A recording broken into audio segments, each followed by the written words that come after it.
앵커 연일 상승세를 기록 중인 코스닥 지수가 16년 만에 900선을 돌파했습니다. 시가총액도 역대 최대를 기록했는데요. 최근 가파른 상승 속도에 대한 우려도 나오고 있습니다.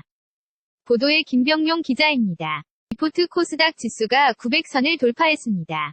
2002년 3월 이후 16년 만입니다. 시가총액도 역대 최대를 기록했습니다.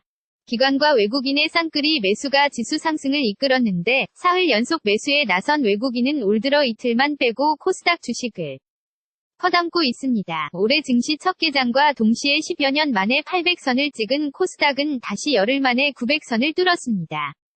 상승의 1등 공신은 제약, 바이오 주식 열풍에다 코스닥 활성화를 방하고 나선 정부 정책에 대한 기대감도 한몫했다는 분석입니다. 당분간 대세 상승장이 될 거란 게 증권가 분석입니다. 이경민 대신증권 팀장 신규 벤치마크 지수가 신설되기 때문에 이런 수급적인 이벤트가 계속된다는 점들이 아마 수급을 좀 더 탄탄하게 만들고 견조하게 만드는 흐름이 될 수 있다고 생각합니다. 다만 지난 금요일엔 장중 사이드카가 발동되는 등 과열 조짐도 감지됩니다. 빚내서 주식 투자한 신용장고 역시 사상 최고를 기록 중이라 기업 실적으로 이어지지 않을 경우 거품이 될 거란 우려도 제기됩니다. 일부에선 거래마저 끊긴 부동산의 벽은 너무 높고 가상화폐는 향후 정책에 위험 부담이 있어 일부 자금이 코스닥에 유입되고 있다는 말도 나옵니다. 코스닥과 더불어 코스피도 사흘 연속 오름세로 2520선에 안착했습니다. KBS 뉴스 김병용입니다. 앵커 연일 상승세를 기록 중인 코스닥 지수가 16년 만에 900선을 돌파했습니다. 시가총액도 역대 최대를 기록했는데요. 최근 가파른 상승 속도에 대한 우려도 나오고 있습니다. 보도에 김병용 기자입니다. 리포트 코스닥 지수가 900선을 돌파했습니다. 2002년 3월 이후 16년 만입니다. 시가총액도 역대 최대를 기록했습니다.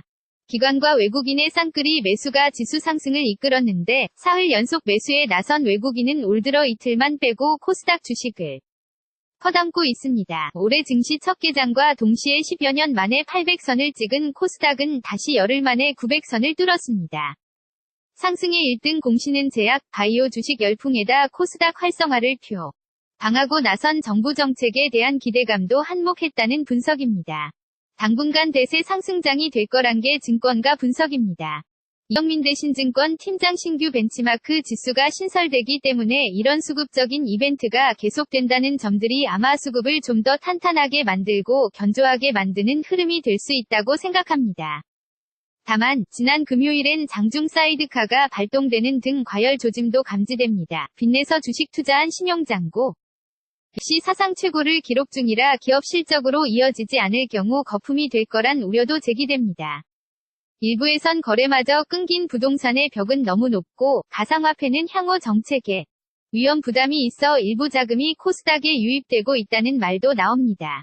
코스닥과 더불어 코스피도 사흘 연속 오름세로 2520선에 안착했습니다. KBS 뉴스 김병용입니다.